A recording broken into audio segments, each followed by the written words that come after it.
Hello there. Welcome once again to Crunch's Kitchen. And if this is your first time stopping by, a very warm welcome to you. On the menu today is some waakye stew. Yes, I'm making some good waakye stew, and I thought of sharing the recipe with you. This waakye stew, I'm telling you, together with the waakye, which I'm going to make another video for, that combination, trust me, your favorite street food waakye has nothing on this. It is a serious competition with your favorite waakye. So why don't you sit back, relax, watch me make this, and let's see. I bet right after I make this, you're gonna be running to your freezer or the market to grab all your ingredients, and you're gonna whip up some very good waakye. This recipe is so good, trust me. So we're gonna start. We have our meat. I have all that it takes, the tripe, the liver, everything that you would think of having in your street waakye is here. And we're gonna make something delicious, something amazing out of this, okay? So let's do some cooking. So I have here my oxtails, which is going to bring some meat as well as the willy factor because I couldn't find some willy. So the oxtail will be good. I have my tomato paste, my fresh tomatoes, some shrimp powder. I have my bowl of offals. It's not just tripe, but other parts of the stomach as well. And this is straight from my butcher. I have some shallots that I was slicing and I'll continue to slice them. And to bring the flavor in there, of course, my naturals. I have my garlic, I have my ginger, some anise, some star anise, black peppercorns that I will grind. I have one Maggie shrimp tablet, some oil to make the stew with, of course.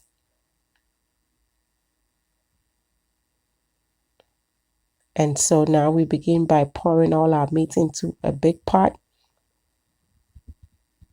And I'm going to put some peppercorns on it, and this is in a grinder, so I'm going to grind like a total of about a half a teaspoon onto my meat. Add my Maggie tablet. You could use any stock cube or beyond of choice, any seasoning cube, but Maggie is what I love and that is what I'm using.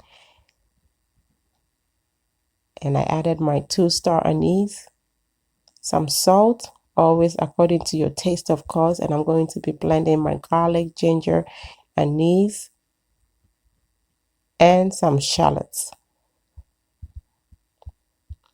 So I added a little bit of water to help blend this.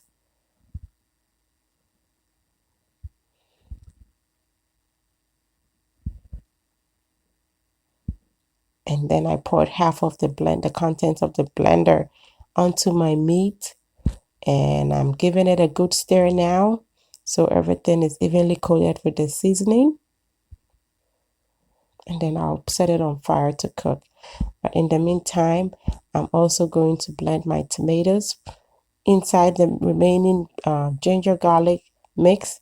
And that is what I just did. I have my tomato on fire now. I'm going to let it cook all the way down so that my stew process will be, quickened a little bit. And I also have my meat on fire at this point. It is cooking on medium heat, and my purpose is to have it cook in as little water as possible to bring out all the flavors in the meat. And it's boiling pretty good now, and of course it's smelling amazing over here. And just look at the oxtail. You see how the skin is coming out looking at the willy? And yes, so I got myself covered in that regard. And my tomatoes has cooked all the way down, and it's a good time for me to start making my stew. So I'm pouring in here some oil, about a cup of oil. It's all I used. And I've taken out my goat meat and liver. And that is the only meats that I am frying for this. All the rest, I prefer to have them soft. Of course, you don't want to even fry your willy or your tripe. So that will go in just the boiled state. But I'm frying the the goat meat and the liver. And it is well fried now. So I'm going to take it out. And then in will go my shallots. And we'll start making our stew. So I just added in my shallots, and I'm going to fry these until they are almost caramelized, and that will bring us, of course, good flavor. Look at that. It is perfectly cooked. It is almost golden brown. And this is what is going to help bring a depth of flavor into my stew. And I forgot to mention that I will be adding some curry powder. And this is 1 teaspoon of curry powder in there. And I normally put curry powder in my tomato paste stews. And this is my tomato paste going in at this point. And I just realized I went a step ahead of myself. Normally, I would have added my blended onions to the oil before I added in my tomato paste, but it's not too late. I'm going to go ahead and add it to it now, and we'll be just fine. So I've added my blended onions, and I'm going to give this a good stir, and I allowed this to cook for about 20 minutes for it to be reduced.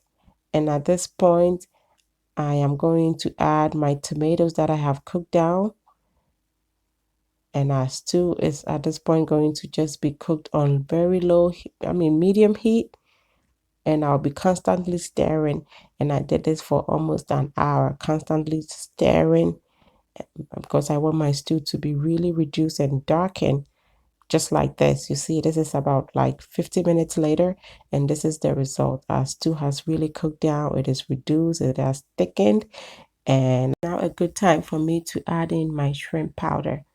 And that, of course, is going to even bring more flavor and into our stew, making it taste and smell like, the authentic waakye stew.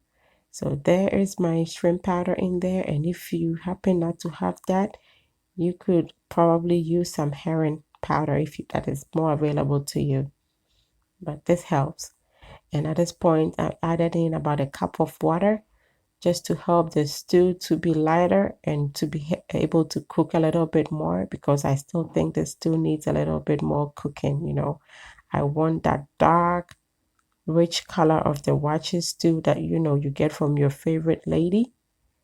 And that is what we are working towards.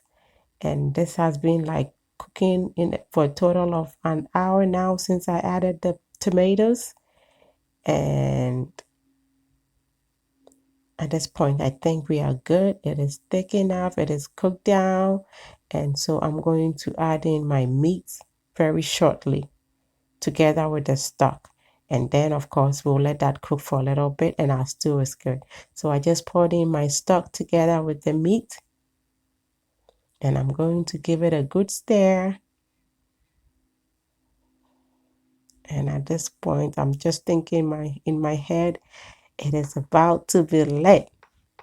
We are about to enjoy some good waakye experience. And I have my friend coming over to visit. And she's like, oh, you are making that Ghanaian stew, that tomato stew. It's always so good. Her friend has been giving it to her and she's excited that I'm making it too. And yay, we're going to enjoy this waakye together.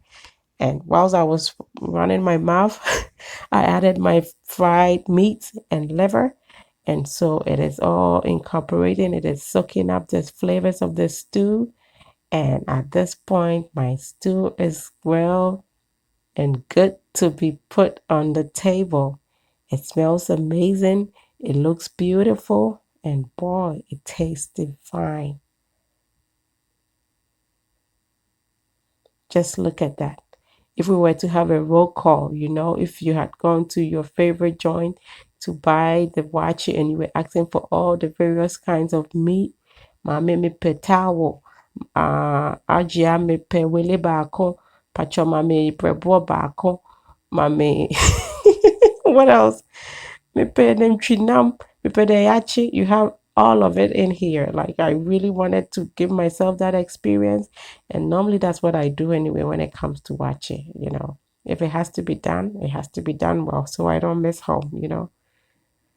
So there, our stew is perfectly cooked.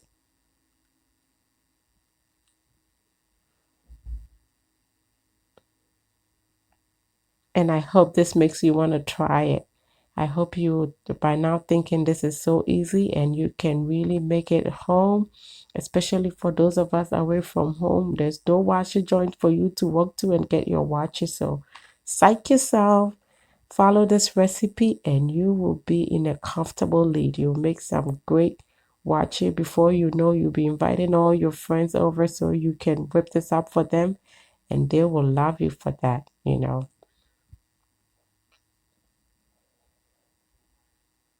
So my waakye at this point is almost ready and we are about to sit down and chow down. And I already shared the recipe for the waakye a few days ago. And so this here is the continuation for your waakye experience. And I'm going to make sure I link these to each other, the waakye to this and this to the waakye. So it's easy for you to find this great combo and make it. Look at that waakye. If you haven't seen the video, I hope you go and look for it. This was perfectly cooked. It was soft. The color was rich. It looked like your street waakye, and boy, was it good. And so, look, I'm dishing out my stew so we can sit at a table with my friends and enjoy. And you could also be bringing the crowd to your end with this good but so easy to follow recipe. And of course, especially those of you away from home, I know it's hard. We miss home, but I want you to miss home for good reasons.